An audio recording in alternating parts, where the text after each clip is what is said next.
Hey, moms and dads, don't you just love when your child reminds you about a school project at bedtime the night before it's due? With Skylight Calendar, you can avoid those last minute oops moments.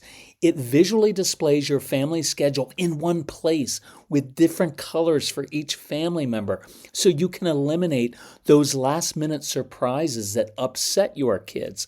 Skylight Calendar is a Wi-Fi connected digital display that syncs seamlessly with all your calendars and visually showcases your family's schedule on an HD touchscreen.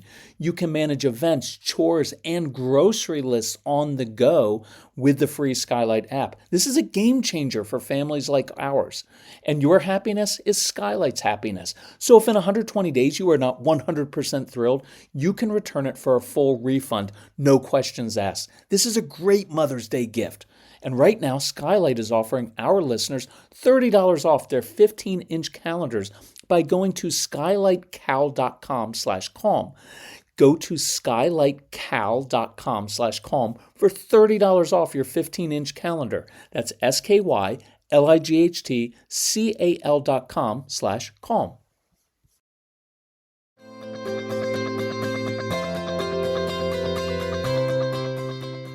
Welcome to the Autism ADHD podcast. I am so happy that you joined me today. I want to take a moment and ask for your help. Please take just a second and give the podcast a 5-star review. This will help me continue the podcast and keep bringing you helpful information. Thanks so much again for taking the time to give that 5-star review. Now let's get started. Welcome, Kirk Martin, to the Autism ADHD podcast. Hey, Holly, I'm psyched to be here. This is awesome. I'm so glad that you're here too. I'm going to introduce you real quick. CelebrateCalm.com founder and Calm Parenting podcast host, Kirk Martin, has shown almost 1 million parents how to stop the yelling, defiance, and power struggles while building a close connection with neurodivergent children. Kirk is known for very practical strategies and scripts delivered with humor and compassion. And you and I are both all about the humor and compassion. Yes, sometimes too much. Sometimes, maybe sometimes too much. Okay, so today we're going to talk about these 8 must-know neurodivergent parenting tips that are also really good for therapists and educators. So these are excellent for everyone. Are you ready? I am ready. All right. Number 1, your kid is not broken.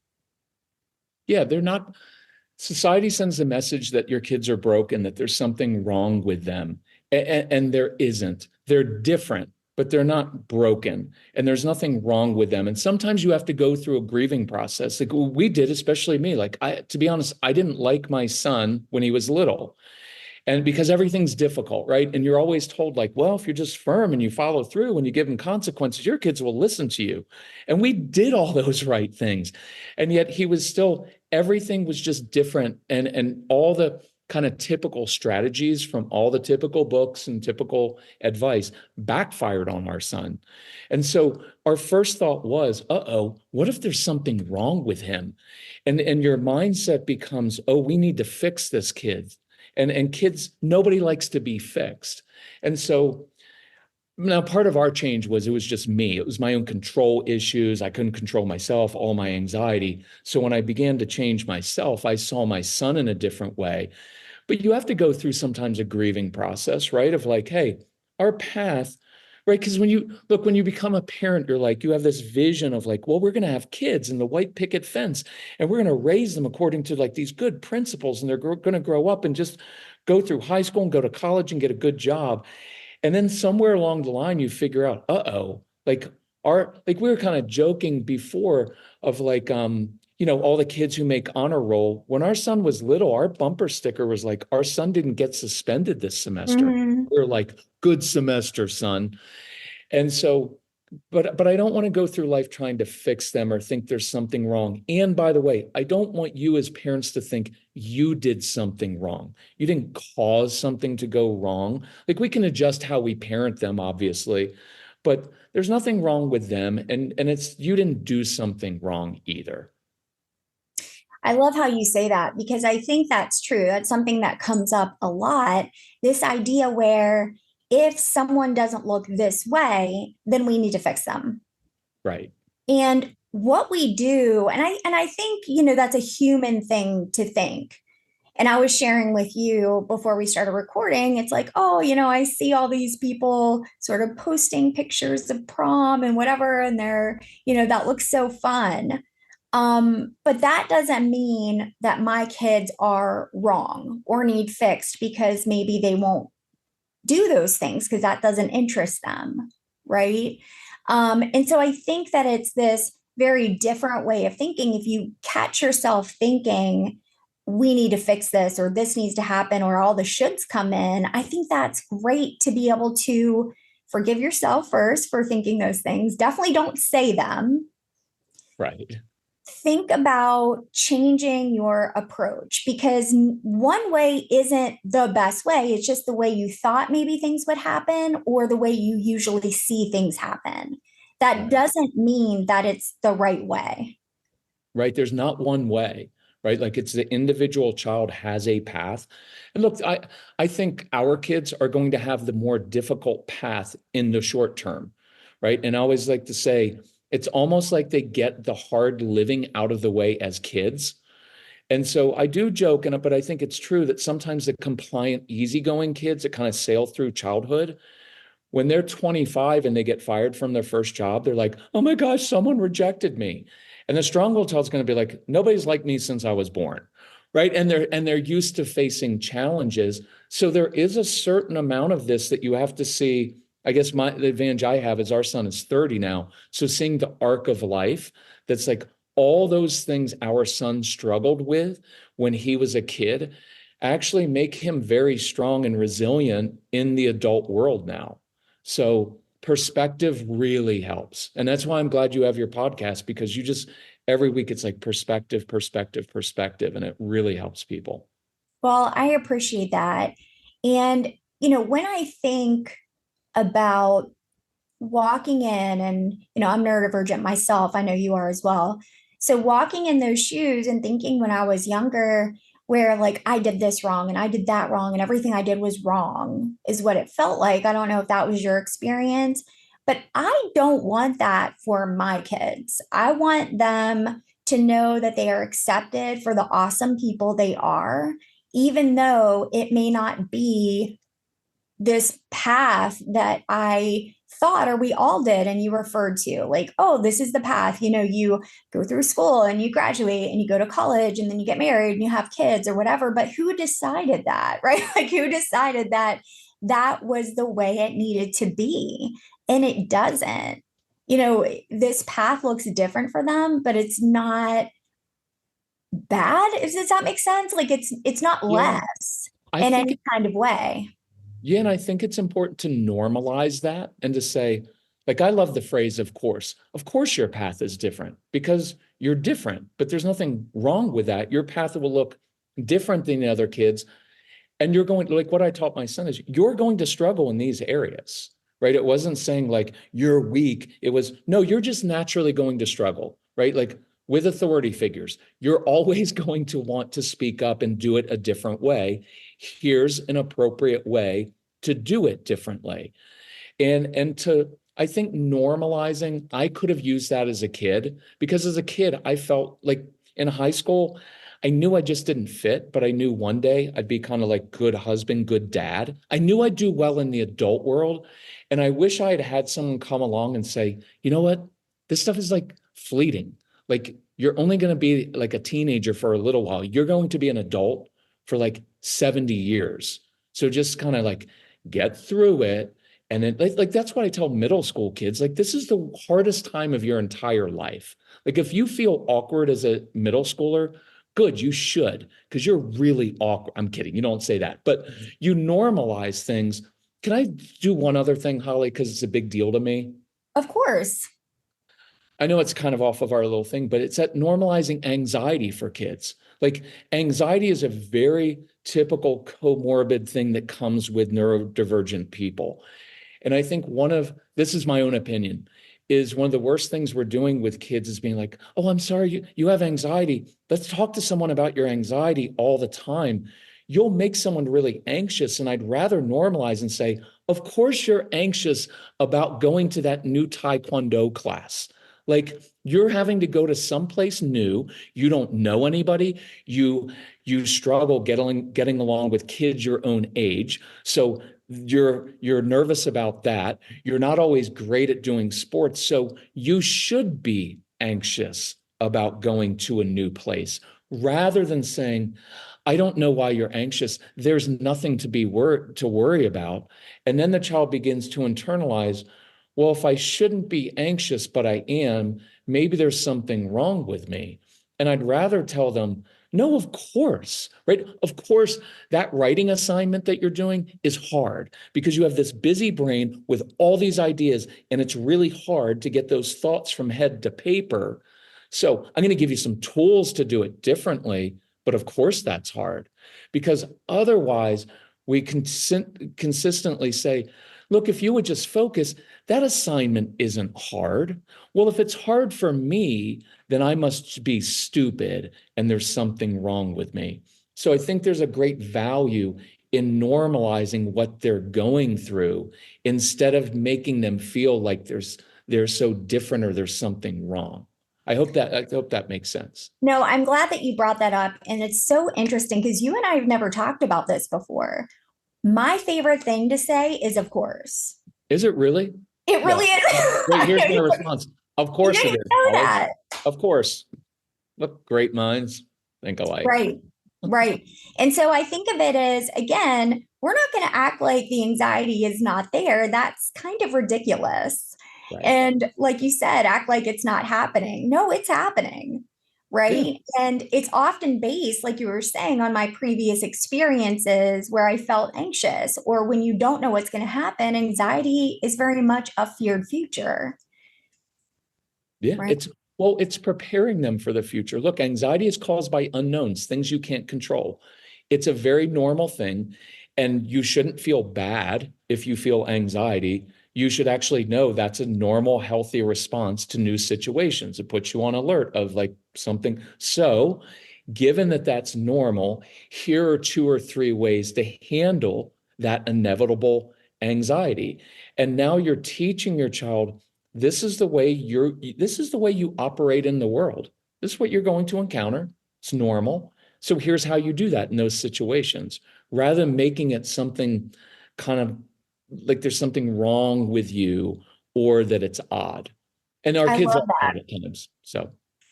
Right. And it's not, I love that you said normalize that because we don't do that enough. And that's what I say often in sessions with people is, of course you would. Why wouldn't you? Instead of, there's nothing to be anxious about. Well, there is. Yeah. There's the fear of rejection. There is the idea that you're going to be nervous in the future, that you're going to want to avoid. All these things. But when you understand that anxiety is going to come with you, right, but you're going to do it anyway with these strategies, it's amazing what a difference that can make. I agree. Of course. Just like you and I, right? I mean, putting yourself out there, that's risky. Yeah. Yeah. And I just think there's great value in teaching them how their brains work, how they operate, and say, I did it with our son all the time. Like, Case, here's how other adults go through life. They're going to do that. And here's this other path. And so I want you to get comfortable with the fact that your path is going to be different. You're a stove toucher. You like to touch the hot stove. And I'm not going to get you to stop touching the hot stove. It's part of who you are. It's how you learn best. So here's how you use that quality in life without getting burned too badly, because they will get burned a little bit. And I'm talking metaphorically. Although many of you don't want anyone touching the stove. We don't want anybody touching the stove. Although I guarantee many of your parents listening have kids who have just done that. So Mrs. Calm told me yesterday, I wish I had begun drinking AG1 sooner. My stomach has felt so much calmer and I'm more regular. My AG1 in the morning provides some consistency I really crave. And that's one reason I love my AG1. It's an easy, healthy daily routine. No messes, no blenders. We put 1 scoop of AG1 into a bottle of water, shake it up, and start our day with 75 vitamins, probiotics, prebiotics, and whole food sourced ingredients. Check out a special offer at drinkag1.com/calm. Look, I've got more energy, better mental clarity, and AG1 supports my immune health. And that's why I've been partnering with AG1 for so long. Be an AG1 couple like us. AG1 is offering new subscribers a free $76 gift when you sign up. You'll get a welcome kit, a bottle of D3 and K2, and 5 free travel packs in your first box. So check out drinkag1.com/calm to get this offer. That's drinkag1.com/calm to start your day with a win. So we just moved into a new home with no landscaping. So we were thrilled to discover fast-growing trees. They take the hassle out of creating your dream yard. No more wasting your weekend driving around, being overwhelmed by big garden centers that don't have what you want. Fast Growing Trees is the biggest online nursery in the US with thousands of different plants and over 2 million happy customers, including us. Get your plants delivered directly to your door in just a few days. Their Alive and Thrive guarantee ensures your plants arrive happy and healthy.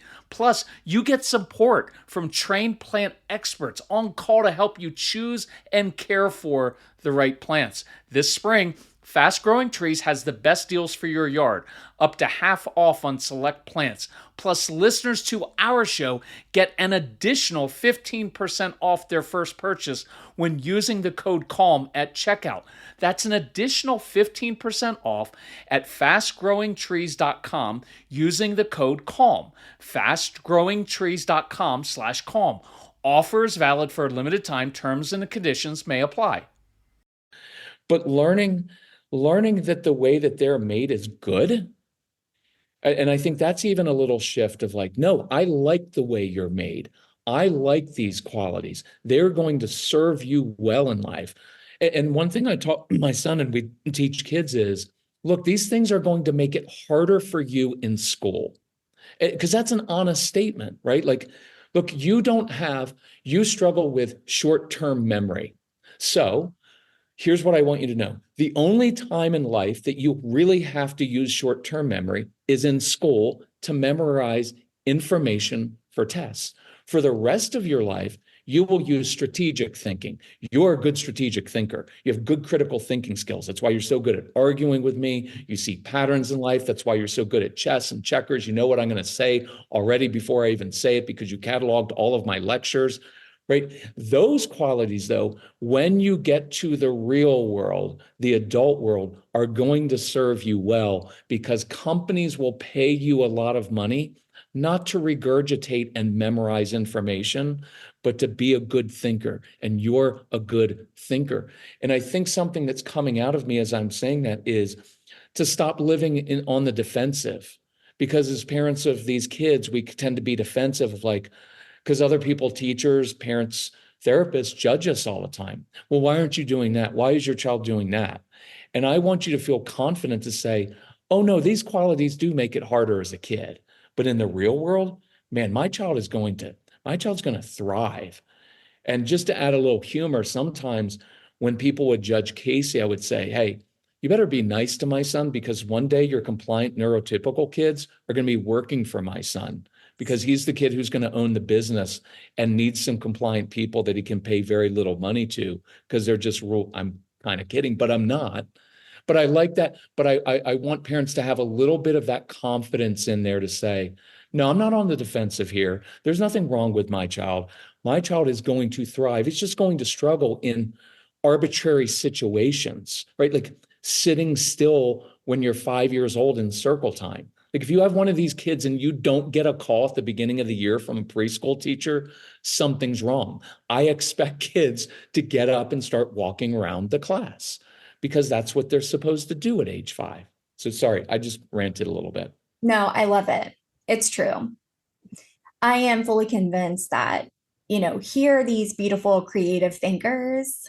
We want them, oh no, you do what we say when we say it, right? Well, should they? I mean, it's right. I mean, it's okay to question things and think differently. And so creative. And, my kids, the kids I work with are the best humans.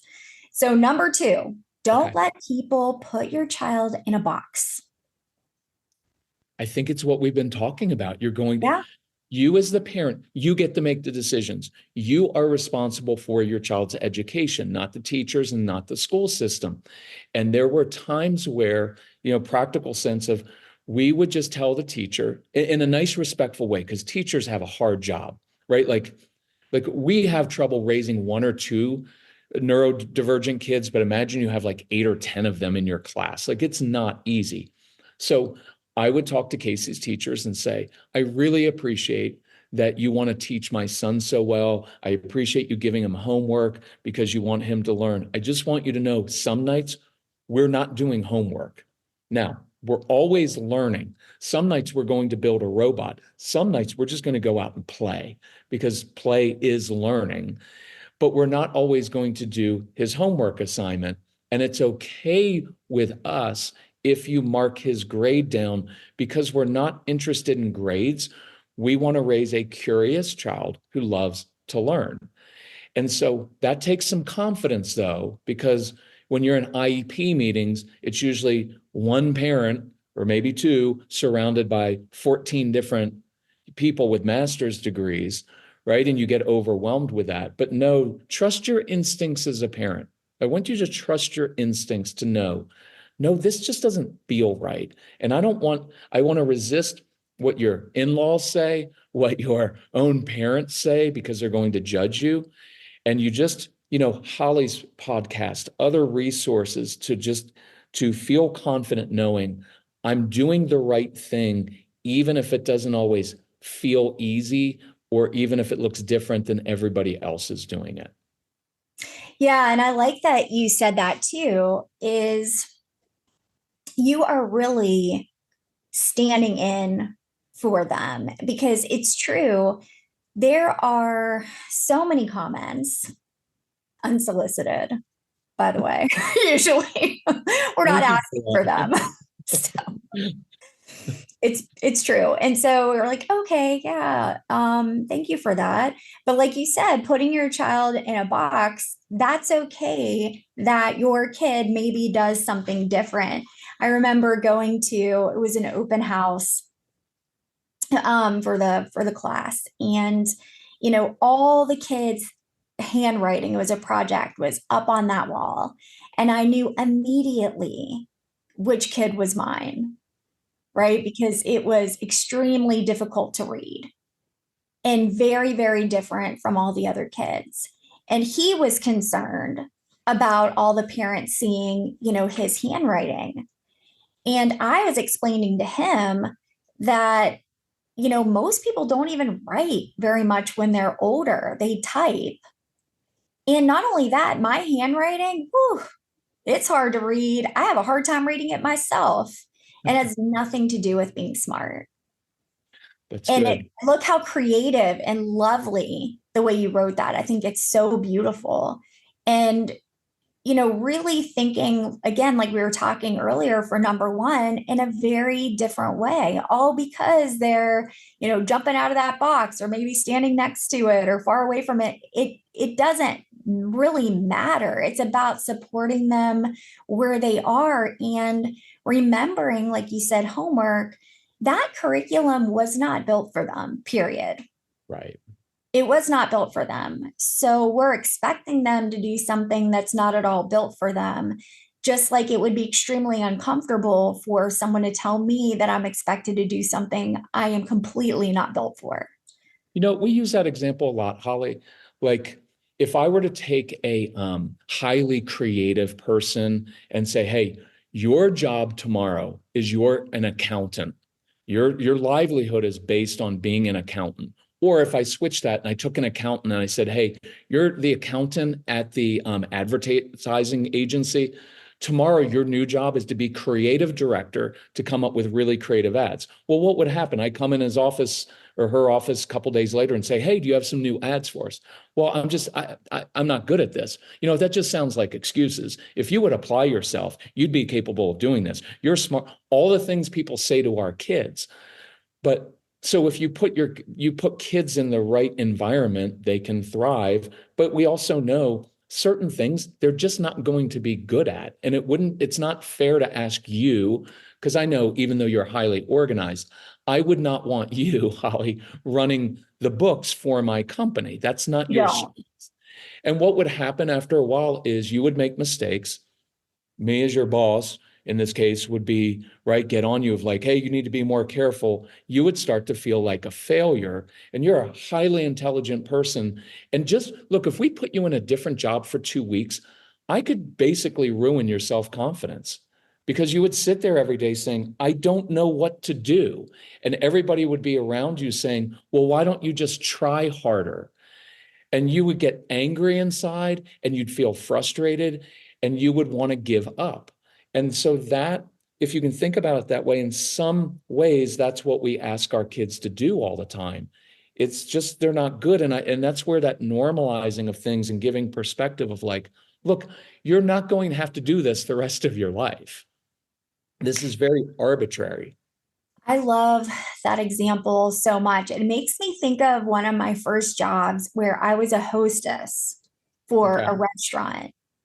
And I was also the person that had to run the cash register.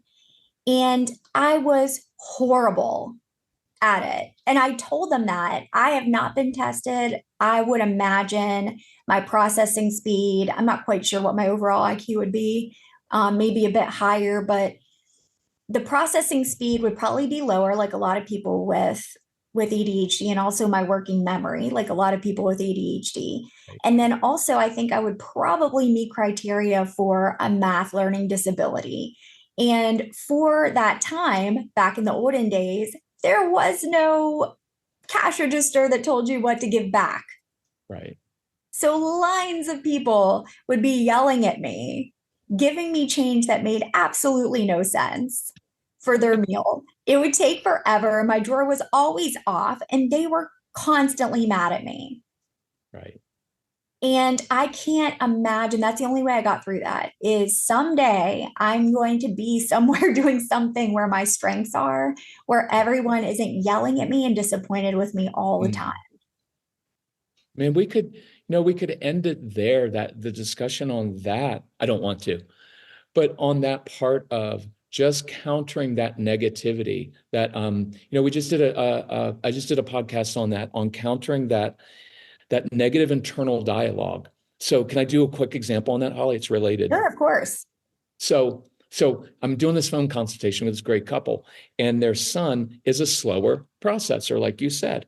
And so the teacher keeps sending home notes. Oh, I'm so concerned because it's taking him 40 minutes instead of 20 minutes to do this. And just think what's beginning to form in this child's mind. I'm slow. That means I'm stupid.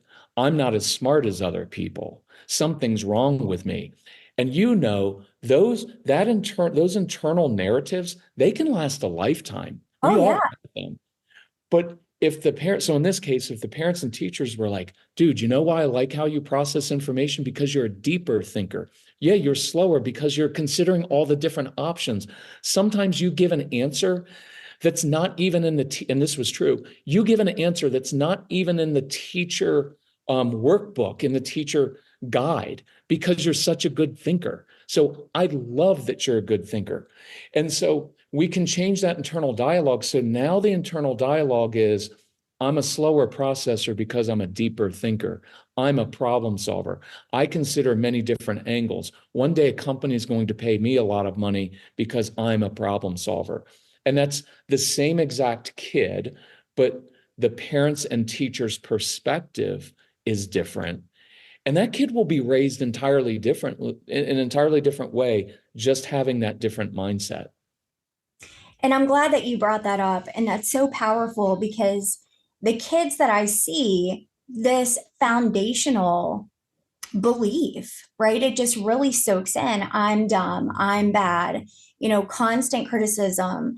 And you take that on and you wear it heavy, right? Mhm. And you believe it. And even, I'll be 50 this year. I still sometimes in times, especially times of stress, I'll default back to that. I can catch myself a lot earlier than I used to, obviously, but I Right. see that damage that can happen and how we approach things for our kids and our students and our clients can really change everything for them. Absolutely. That's why I'm glad you're doing what you're doing, Holly. It's Well, awesome. you too. Back at you. All right. Number 3, parent them differently. And we, touched on this already too. Yeah, it just takes a different approach. They're motivated by different things. Now, this is my own thing, but I I talk to kids differently. I use a different tone of voice. I like a very even, matter-of-fact tone of voice. So even when I'm complimenting strong-willed kids, the kids we work with, I don't make it a big deal. Oh, buddy, I'm so proud of you, because it sounds condescending to them. It kind of sounds like, we never thought you'd actually make a good choice, and you just did. So let's celebrate. And the other thing, too much of that also puts pressure on them because they internalize, hey, wait, you're all excited that I did this well. Now you're going to expect that again, and I can't guarantee. So my tone of voice with them is, hey, nice job on that project. Fist bump, shows me you're growing up. Hey, really nice choice there. Even matter of fact, I plant little seeds. There are 100 different things I probably do with these kids that I wouldn't do with, say, neurotypical kids. So you're just going to have to parent differently. When they get really upset, instead of talking, well, honey, let's talk about our feelings. With strong, our kids, that tends to make them furious. Lots of talking does. So with these kids, what I learned to say is, common example, a little kid makes a paper airplane, throws it, it doesn't fly well. So he's going to crumple up the paper and throw it down. This airplane's stupid. And most of us as parents come in, oh, honey, that was a good airplane. And they're going to be like, duh, if it was a good airplane, it would have flown well. So instead, I come in with some intensity and I say, man, if I were you, I'd be frustrated too. Put a lot of time into that airplane. It didn't fly right. That's frustrating. That intensity of validation for these kids is often very calming, because now you're taking it seriously that what they did was important to them and it didn't work out right. Now, what I didn't say was, so therefore, if I were you, I'd punch a hole in the wall or go hit your sister. I didn't say that. I just said, you should feel frustrated. And then I usually give them some space and say, look, I'm going to go get a glass of water. When I get back, let's problem solve how to do this differently next time. So then I remove myself, give them some space to process all of their feelings without standing over them, because it's kind of, and I'm saying this is my own opinion. It doesn't mean Holly believes this or teaches this. This is my own, but I don't give eye contact to kids when they're really, really upset like that, because usually they're embarrassed and ashamed. So when I remove myself, rather than standing over, honey, let's talk about your emotions right now. That works with certain kids, but with the kids that we've worked with, I tend to give them a little space to process, and then I come back and I'm not staring at them while they're upset. So that was a couple examples of, hey, there's nothing wrong with them. I'm just going to parent them in different ways, because typical ways tend to backfire. Yeah, I agree. It's so interesting that we're having this conversation because I am going to be covering how to communicate differently at times, especially of high anxiety and frustration. I feel like when somebody is upset, and certainly everyone is different, but a lot of kids that I work with, including my own, if you are talking, it is more anxiety. Mhm. It's more frustration. It's fuel on the fire. And that doesn't help anybody. So, what I'll usually do is, let me know if you want me to stay quiet. I absolutely will. Or let me know when you're ready to move forward or to talk about this. And really, a lot of times when they're frustrated, they feel like they have no control over what's happening right then.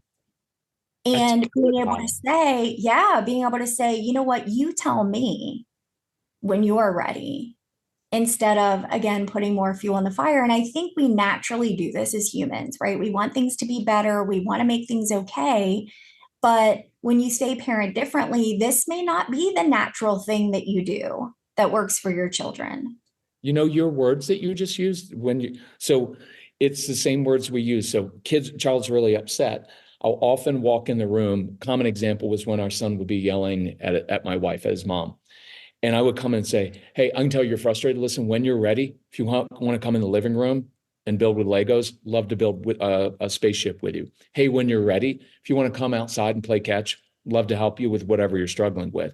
So it was just what you said. When you are ready, it's giving them control of something. There's movement. We teach motion changes emotion. I like movement for upset neurodivergent kids. I don't like talking too much. I think makes them, like you said, more upset. It's hard to process language when you're upset, but saying, hey, you want to grab the football? I'll meet you outside. Okay, I can do that. I can sit and build with Legos, just saying, hey, you need to calm down right now, young man. Well, how? I don't know how to calm down because apparently you don't either, because you're yelling at me, right? As my son said to me once, he was like, you're yelling at me to calm down, Dad. Do you not see the irony in that? And I was like, you little jerk, you're not supposed to talk to me like that. But it is absolutely true. So I started using movement because now we moved out of that place where we were, right? It's that typical like parent-child face-off. I'm going to make you calm down now. Now it was, hey, when you're ready, gives them some ownership or control. The other thing I do sometimes is give them a job. Oh, you know what? I just remembered we're having spaghetti. Could you go to the pantry and get the spaghetti sauce? Could you get the top off that jar? Well, so instead of getting them to just calm down, I gave them a job to do that they're in control of and they can be successful at doing. And the very process of I get up, I go to the pantry, and now I'm helping do something, that alone is calming. And now I get to say, oh man, you're so strong. I really appreciate that. And now the child's more calm, and I didn't try to calm him down, so to speak.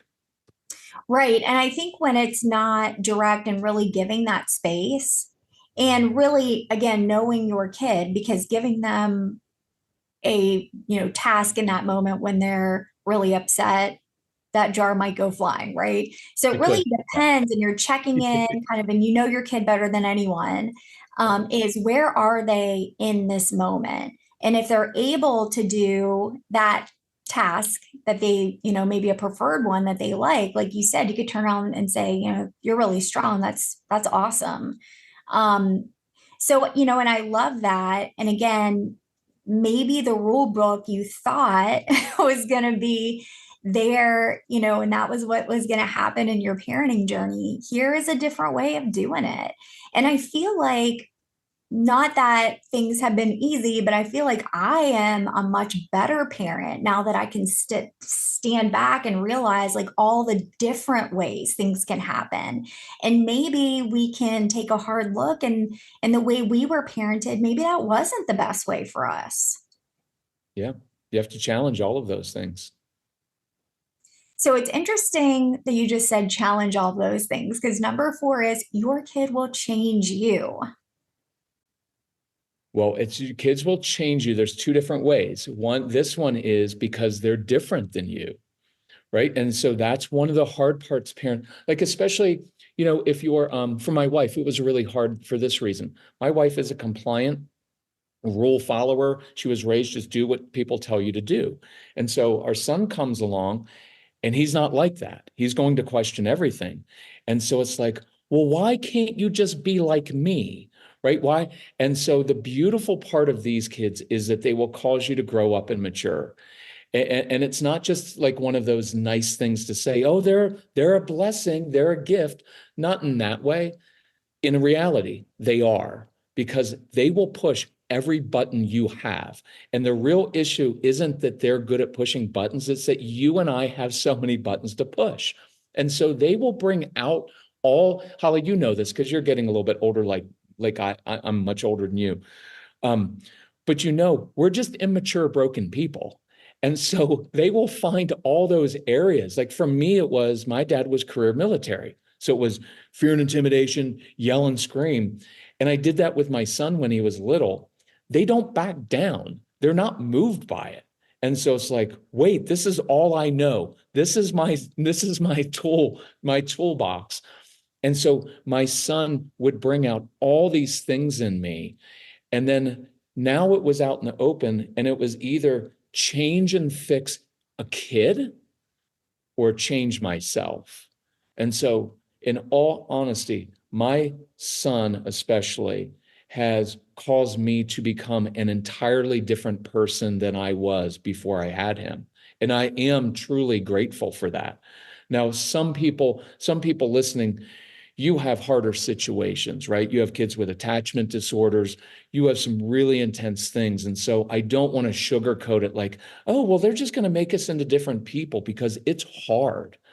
But if you can embrace their differences and say, here's one thing this week is, what's one trigger that they're bringing out in you that you didn't realize you had? Because a lot of us before we had kids were like, I'll never yell at my kids, right? And that doesn't last very long. So just work compassionately on yourself, knowing that you're breaking generational patterns. And if you can embrace that, it's a really cool thing. I love that you said this, and definitely a quote here is when you say, they push your buttons, looking at the buttons. And nobody talks about that, right? It's well, you and I do, but it's looking at those things like, why are those buttons for you? Like, what's happening there for you? Instead of, well, let's fix and change that kid. Because, like you said, they may be pressing those buttons to sort of like, oh, okay, maybe I didn't realize that was there. Or maybe those are things that I need to work through. What's happening in this interaction, because there are two people. And we're usually only shining the light on the kid. How do I get them to stop pressing my buttons? Well, where do those buttons come from? And what's happening for you? And what do you need as the parent to figure out, why are those such big buttons? What happened to you were raised, right? Like for me, it was, my dad was career military. So if you're not 5 minutes early, you're 10 minutes late, right? Always on time. Well, you have a neurodivergent kid, they don't move according to the way everybody else does. So my natural response, Casey, get moving now. If you don't get in the car, you're going to lose everything you own. And then that tone of voice came out. And that's how the more you push them, the more they resist. The more you try to get them to go more quickly, the slower they go. And so what I finally went internally, not to blame yourself or beat yourself up, it was my childhood expectation was always, you got to be on time, got to go quickly, got to move quickly. And so I was a type A freak before Casey came along. And so what I learned then was, oh, if I do the opposite of what I'm doing now, because here's the cool thing, my anxiety causes the exact opposite response that I want. The more that I lecture, the more my kids don't listen. The more I rush them, the slower they go. So what if I did the opposite of what I normally do and see how that works? So I started actually slowing things down, and I would sit on my son's bed in the morning and wake him up to a compliment, to talking about something he was interested in. And I found when I connected with him, I got a lot more cooperation. And so by slowing myself down, two things happened. One is I became a much more pleasant human being and not always anxious and rushed. And two, it just worked better. And so it not only changes you, it will actually just help things work better in your home with this child. So there's kind of like two benefits to, it's almost like listening to your child. It's almost like that thing of like your child mirrors back to you your issues, right? I always thought it was his issue. And now I realize I have so many buttons to push. So it's a cool thing. Yeah, that is so true. I'm so glad we talked about that. Okay, number 5, control parent anxiety about your child's future. Okay. So we skipped one. Can I just do it really quickly? The one on the list? Oh, yeah, of course. The other one, it goes with the previous one. Your kids will change you because they're so different, or your kids will change you because they're just like you. And so here's what's going to come up in you as good parents. all those traits that you had as a kid and as a person that have caused some pain or made life difficult for you, you see your child repeating those. And because you're a good parent, it's like, oh, I don't want them to struggle with the same thing. And so you're going to try to change them out of a good heart. But now you're robbing your child of learning from the same things you learned from, right? Like a lot of us are kind of stove touchers in life, and we learn that way. And we're like, oh, I don't want my son or daughter to go through this pain or discomfort. But sometimes you have to let them do that. And it's hard because you see yourself in your child. And I think just recognizing that that's what's triggering you can be really helpful. For me, it ultimately helped because I can say, Case, I've always struggled in that same area as well. Here's what life has taught me. So if you want to avoid some of the unpleasant things that happen, then try doing it differently. So anyway, I just wanted to throw that one in there for those of you who basically have a mini me at home and you want to change them so much. Change together. Like one of the beautiful things with our son is that I changed right in front of him. He watched me go from this type A freak who just yelled and screamed and couldn't control himself to being in control of myself. And he watched it happen. Like that was his greatest lecture was I watched my dad kind of be humbled by life and by his 4-year-old son and change. So anyway, I just wanted to throw that out, Holly. No, and I'm so glad that you did. I think that's really important.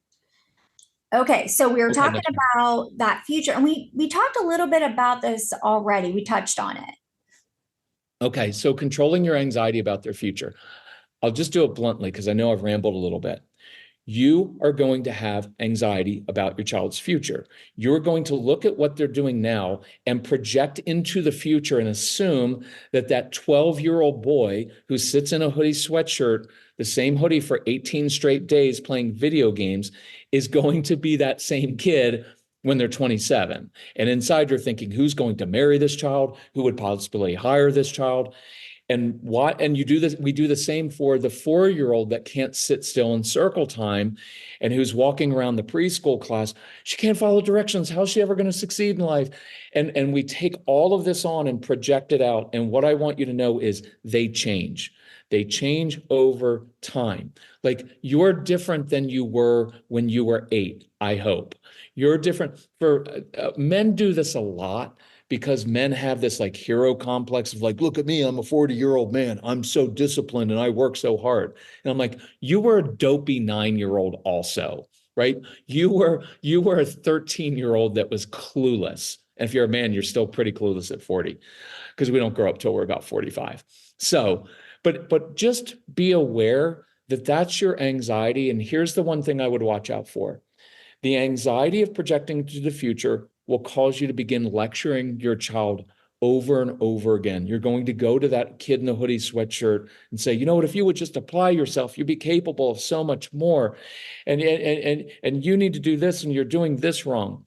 Beware of picking out all the negatives. If I had one homework assignment for you this week for parents, it would be for 1 week, observe, recognize, and affirm the qualities that they already have and the traits, the things they're already doing well without saying, but. Just notice the things they're already doing well. That will build their confidence. It is very motivating. But anyway, I'll leave it there, but it's really important. No, that's a game changer. And so I think when we let ourselves, like again, gently notice even the thoughts that come in, right? Like, what if they're going to be in my basement for the rest of their lives? And who's going to take care of them when I'm not here? I mean, all those things are fears that our brain is sharing with us because we care so much, right? It's that fear is going to come up. And so when it comes up, like you said, being able to notice it and be gentle and not beat ourselves down with it, and certainly not say it. Because I've had kids in my office plenty of times who say, my parents say I'm never going to be able to live on my own and all these things. And they're young and they're carrying the weight of this. And that's what they're telling themselves. Yeah, I probably won't. Right. And Yeah, that's really sad, right? And I don't think any parent means to. I think it comes out of fear. And because they love their kids so much, they want them to have a full life for them or their idea of a full life, right? yeah. So, this is really important that, again, we just gently notice. And so I think that homework is right on. I think I'll help parents with this one, just so you know. So most of your kids are not going to clean up their room. Their bathroom's going to be disgusting. It just is. And so our son was like that. And you have that natural anxiety of like, are they going to grow up and be on the hoarders? Are they going to have, right, all these different things? Who's going to marry? Our son lives now about 7 minutes from us. I was at his house last night. Our son was it was awful when he was a kid. We walk in his house last night because he made me a steak dinner because he's a good son. You know what you have to do at my son's house? You have to take off your shoes when you walk in his house so you don't track dirt in there. His house is perfectly spotless. Why? Because he's a grown adult, because he owns his house, and because he's engaged and he doesn't want his fiance to think he's a slob. So they change. And I would encourage you, watch your words. There was a time, it's just recognizing that's your own anxiety. And one time I remember apologizing to Casey because he came downstairs. I was making breakfast and I got on him. Hey, did you get your homework done? Because you did. And I realized it was my anxiety. And I said, hey, Case, I apologize. That was my own anxiety because I'm behind on my work. And I just projected that onto you. So not your issue. So look, in those things, when I apologize, it's just a statement of truth. It's not a groveling thing. I've been such a horrible parent. No, it's just acknowledging. No, it's my own anxiety. And I apologize because sometimes I focus on the negative too much. And I apologize for that because I do see your future and you have a great future because I've seen it. When you play video games, here's what I see. You're confident, you're engaged, you're a leader, you're really strategic, you're persistent because you don't do anything else around the house until you get to the next level, right? You don't eat or sleep or do your schoolwork or pee or do anything. I'm kind of kidding there, but I'm not. And so I'm not encouraging kids to play video games, but this is really important. I guarantee you, in different areas of life, like playing video games, doing things for other people, our kids tend not to be very good for us, but other people, our kids are amazing. And so you begin to put that together and say, I've seen these qualities inside of you. You have every quality necessary for success in life. And I've seen it. One day you're going to get a vision for your life and you're going to put all this together. You're going to kill it in the real world. And then you give them a fist bump and you walk away and you drink. I'm kidding, but you're going to feel like it because you don't see it right now. And I want you to look, I encourage you, call out those skills when you see them. Hey, you were down at the Johnson's house the other day. They sent me a text and said, you're amazing and that you were so helpful. Well, that's awesome. Because one day you're going to be in the real world helping other people. You're already good at that at age 12. You just don't pick up your room. You don't do your homework. Don't say these things. You're going to see all these things at home that they don't do. Find the areas where they do excel and put your energy into that. I like that because I think, especially with their interests, really putting a lot of energy there. I think that's so lovely. Yes. Okay, number 6. Don't sacrifice your child on the altar of your own convenience or to make others more comfortable. Yeah, you're just going to have to get a tough skin, right? You're just going to have to, because people are going to be uncomfortable with your child. They're going to judge you. And forgive me for this. This is not Holly, but you kind of have to develop a little F you attitude, right? You don't have to tell people that, but inside, some of you don't like that. I'm strong-willed, so I'm like, F you, right? Your kids are, don't tell me that. That can be very therapeutic, actually, to have that, a little bit of that. Or if you're a nicer person, you can just say like, they just don't know what they're talking about, right? They mean well. Those people that are judging me mean well, but this is my home. I get to make the choices for what's best for my child. And I'm very resolute in that. And so do things look different in my home? Absolutely. Am I going to do things that are counterculture and against, right? You're going to have to do it at church for those of you in church, synagogue, and your faith. These kids, like Casey wouldn't go to children's church because he wanted to come into the adult service because he was an adult-like kid. And then he could argue with the pastor over theological things because that's what our kids do too. So they're going to make you uncomfortable. They're going to embarrass you at times. And that's okay because, again, that's your own immaturity at being embarrassed and caring too much what other people think. But I just encourage you this. No, you know your kid better than anybody else in the world. You know your child better than I do, better than Holly does, better than any teacher, any pastor, anybody. You do what's best for you and your family. Do weird things. Who can, like, I love getting kids out of bed, little kids, with a treasure hunt. Hey, I hid your food, your breakfast outside. Bet you can't find it.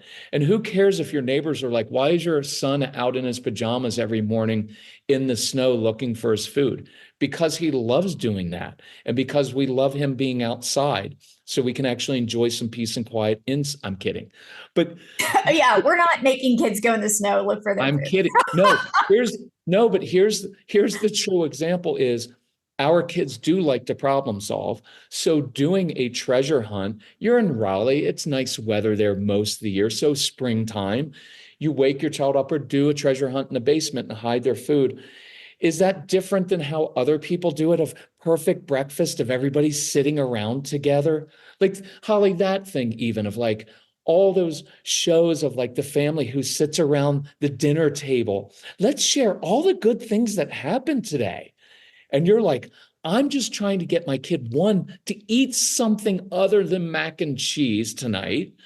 I'm trying to get through dinner without my husband yelling at the kids, let alone talking about all the wonderful things that happen. Your life is going to look different. And I want you to be able to embrace that and say, yeah, we ate mac and cheese for 6 straight nights. You know why? Because it worked. And nobody's going to die from that. We ate awful when we were kids. Don't try to do life like everybody else is doing it. Your kids are going to sleep differently. You're going to put them in a sleeping bag and put them in a closet because they like confined spaces. And other people are going to be like, your family's so weird. And you're going to be like, well, your family's so boring, right? Right? Like, it's like, sorry, God knew you couldn't handle anything other than compliant little people pleasers. So enjoy your perfect little life. I know that sounds a little defensive. No, my face hurts from smiling. That's You hilarious. have to have a little humor with it and know Right. that. So I'm not a bad mom if I just make a vat of mac and cheese and 1,800 chicken nuggets on Sunday night for the week. No, you're a good mom because that's what your child eats right now. And one day they'll eat healthy food down the road. Our son was a horrible eater. Like when I do phone consultations, Holly, and people are like, we're concerned my daughter only eats 8 different things. I'm like, 8? That's amazing. Our child ate 3. Like, what are you complaining about? When you live in this world, it's like, wait, so your son didn't get suspended? I think that's a good semester, right? Can I just throw out one more thing because I think it's helpful? Think for perspective what your kids didn't do wrong in that situation. Like we used to get calls like your son pushed someone else in the line at the cafeteria. And I'm like, okay, so he was hungry and he has initiative. I like that about my son. Call me when he throws someone down and stomps him or puts scissors in the back of a kid's back, right? Like I know that's a little extreme, but it's like, think of all the things they didn't do. And I'm like, for my son, just butting in line, I would give him a gold star for the day. Thank you, Casey, for not pushing someone down. You just manipulated someone to get in front of them. That was a good day for him. And so there are times where you have to say, okay, so my son did that or daughter did that, but they didn't do X, Y, or Z, and that would have been way worse. I know that sounds a little bit, I don't know what that sounds like, but I think that's just reality for our kids is they're Yeah, not always. and I think the idea of to make other people comfortable or ourselves, like being able to kind of look at those buttons too. Right. because that's another button I think for parents, and I think certainly for me when I would be called into the school or whatever that is. And then, they're kind of questioning your parenting, right? My mom said the other day, well, what has he eaten? What fresh vegetables and fruits did he eat today? None. None. So Right. I'm just telling you none, and I'm not a bad parent. That's all I just said. None, and I'm not a bad parent. That was my comment. Mom, you know what's even more unhealthy is trying to control and judge other people. I love you, mom, though. Like, yeah. I know. But I love your mom too. yeah, She, you love my mom too. But I mean, we get it from everywhere. It is so true. yeah. Okay, number 7, define your values. Yeah, determine what's important to you. And I would write it down. So for schooling, here's what we came up with was we want to raise a child who is curious and loves to learn, period. And then everything had to run through the funnel of, okay, is this promoting curiosity and loving to learn? Are doing endless worksheets doing that? No. So we cut some of those arbitrary things out. What is important? What are the qualities important to you as a family? And I would encourage you, make this is a really useful exercise, and especially do with your spouse, because some of you have a spouse, and I'm just going to make it. I pick on men because I'm a man. And a lot of times moms are the ones watching these podcasts and you're the ones who read all the books, and the husband, men just don't read the books. Okay. They just don't. Well, he's got to learn this. He's got to toe the line in school. So get out a piece of paper and write put a little line down the middle and say on the left side, here are all the qualities necessary for success in school or to be a good kid. And then on the right side, say, what are all the qualities necessary to be successful in life as an adult? And what you'll find is they don't always match up. And your kids will probably have deficits, so to speak, in the school column, in the kid column. But in the real life column, oh man, they're going to kill it, right? The ability to question things, critical thinking skills. A lot of them are old souls, right? A lot of them are persuasive, influential. Now we'll call it manipulative. But the flip side of manipulative is they understand human nature. They see patterns in things. That seeing patterns thing, by the way, is phenomenal for life success. Our kids are just It's great true. at seeing patterns. So what that helps you do is keep yourself focused on, I'm not raising a kid, and I'm not raising a kid to be successful as a kid. I'm raising this human to be emotionally healthy, to be successful in the real world.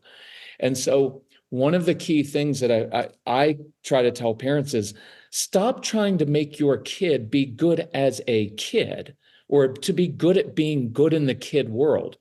So many of our kids, they kill it in the real world. They're awesome for other adults. And that's what you're raising them for. So even with chores, like Casey, our son, he was never good at chores. He didn't want to do stupid chores. So we gave him adult type jobs to do, and we counted those as chores. We work with families whose kids change the oil, but they won't take the trash out because if it's called a chore, they won't do it. But our son got a job from the age of 12. He would go down the street to this older couple's house and he would help them around their house. Why? Because they weren't nagging parents like we were. And so we said, that's what we're raising him to do, to be a good, conscientious human being who does nice things for other people. And he does. He just doesn't do anything for us. Right. And I think that's reality. But if you have this list on the sheet of paper, you can say, oh, yeah, that's a great quality for life success.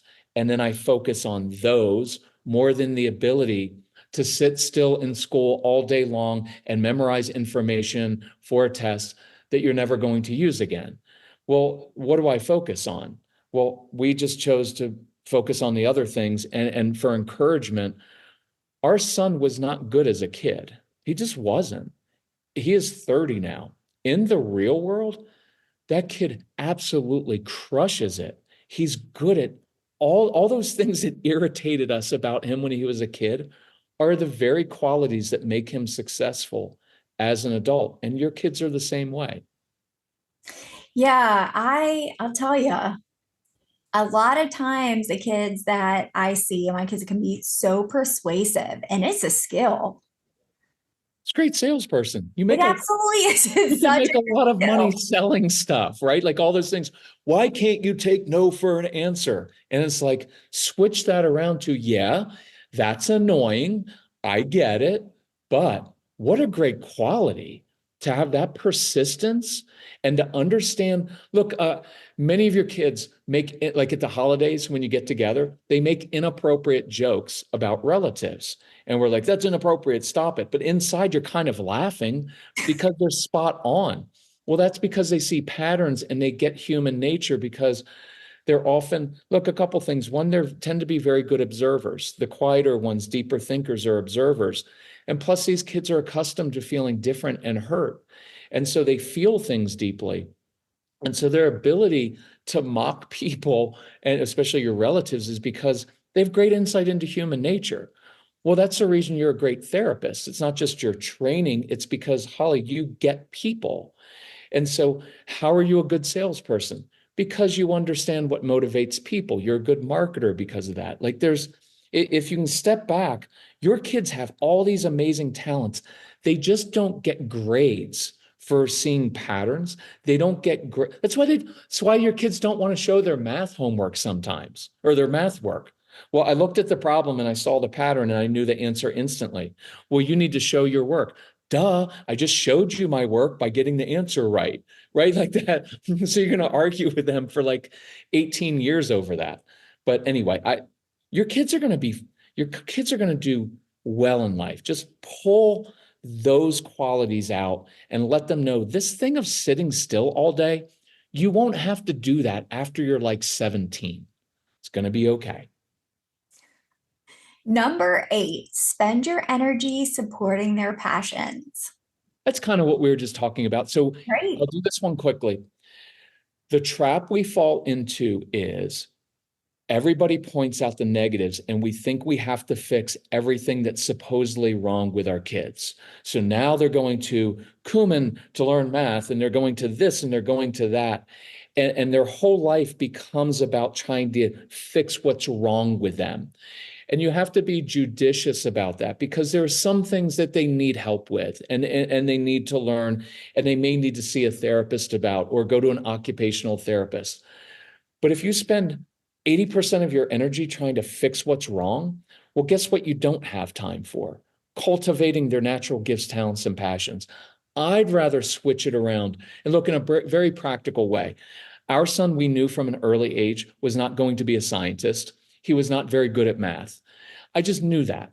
And so I didn't put all my energy, well, I've got to make you good at math. No, I just want you to be proficient enough. And I taught him how to budget. Casey, if you, at age 30, if you ask him multiplication tables, which I occasionally do when we're hiking, because I like to mess with him a little bit, he can't do them. He's not good at it. But if you ask him how to invest and you ask him his budget for the month, he can do the practical things. So we didn't spend a lot of time teaching him that. We did spend time teaching him how to communicate both in writing and verbally, because you really do need that. But most of our time with him spent cultivating. What are you good at doing? Let's give you opportunities to shine rather than just watch that thing of trying to fix everything that's wrong. Some things, and this would be the value of seeing a therapist like Holly would be able to say, hey, those things, you don't have to fix that. We don't even have to work on that. These things, yeah, I'd like to give them some tools in this area. But I'd rather you spend much more time letting your kids build robots and build with Legos and play than just endlessly fixing them. I love that so much. Oh my goodness. So, not long ago, there is a person that I support, a younger kid who said, someday I'm going to be governor. And I have no doubt he will be, by the way. Someday I will be governor and everyone's going to have to be nice to people like me. Ooh, And I was like, whew, yeah, oh my goodness, this love him. yeah. And so the thing is too, there's so much beautiful, passionate amazing things about our kids, our clients, our students. But when we gauge their worth based on things like doing the math quickly at the restaurant, Right. it's not, that doesn't even make sense, right? I mean, that there is no reason to do that except to have them feel bad. Like that doesn't even make sense. You can't base my future on did the drawer meet up for every cent that day? Right. Because the answer is going to be no. Right. I'm just real. I'm just keeping it real. I can't believe they didn't fire me. But the thing is, it's like, when we say, oh my goodness, that's amazing. So right now, my youngest, he is working on getting more subscribers on his YouTube channel so he can get ads and things like that. So somebody else might say, well, what else is he doing this? Is he doing his homework? Is he doing? Well, but if this is his passion and his area of interest, I want to support that. So he's interested in snakes. So we go and look for snakes. And I asked this local snake person who she's amazing. She spent 2 hours with us talking to us about snakes. Right. I mean, there's so many things that we can do to support their interests. And to be able to put our energy and focus into that not only helps them in their mental health, also shows them how many options there could be to do something you love. We don't want to set them up to do work they hate every day when they go in there. We want to have them explore those passions and have us support that. Absolutely. That's so good. Kirk, thank you so much. This has been such a great conversation. I love this, Holly. This was awesome. Thank you. It was so fun. I hope you come back and see me too. I will. Let's do it again. Let's do it at back to school time. That's Yes. a great time to do it. Let's do it. August. I'll see you in August. I love it. We'll do it. So tell our watchers and listeners how they can find out more about you. You know what? The Calm Parenting Podcast, our website is celebratecalm.com. But if you just look up the Calm Parenting Podcast, it's on all the different platforms. And I think we've got 360 episodes. So every topic possible, just listen. And then on there is our email. And as you listen, if you have questions, email. If you would tell me that you're a fan or follower of Holly, because then that makes it a little bit more personal for us, and I'll answer your questions ahead of other people. Because I like Holly. She's awesome doing Oh, great. I appreciate that. I will make sure to have those links in the show notes as well. Awesome. So you can kind of pop down there and get right to your awesome content. And yes, again, you know what else we're doing, Holly? Tell me. I'm an old guy. I'm doing videos on Instagram. My son dragged me in. He's like, Dad, you have to keep up with the young parents. So I start doing these videos very awkwardly. And for some reason, people like it on Instagram. So we're pretty active there, answering questions and interacting. Just be nice to me on Instagram because it's filled with nasty people too. Well, thank you for saying that, because I'm right there with you. I'm like, what's this? What's a reel? Can somebody break this down for me? So I am also trying to learn that. So I'm right there with you, and everybody, have patience. Where the kids are, Holly. It's where the kids are. Okay, girl. Well, take care, and I look forward to Thank seeing you you. next time. Okay, thanks, Holly. Bye-bye.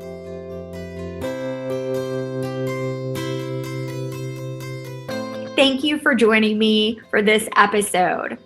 Make sure to subscribe so you don't miss any important information.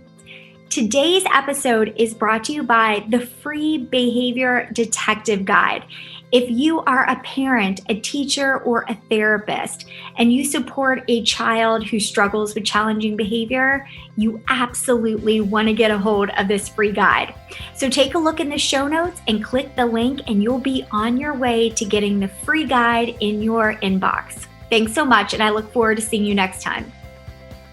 All content provided is protected under applicable copyright, patent, trademark, and other proprietary rights. All content is provided for informational and educational purposes only. No content is intended to be a substitute for professional medical or psychological diagnosis, advice, or treatment. Information provided does not create an agreement for service between Holly Blanc Moses Crossvine Clinical Group, the interviewee, Holly Blanc Moses LLC, and the recipient. Consult your physician regarding the applicability of any opinions or recommendations with respect to your symptoms or medical condition or the symptoms or medical condition of your family member. Children or adults who show signs of dangerous behavior toward themselves and or others should be placed immediately under the care of a qualified professional.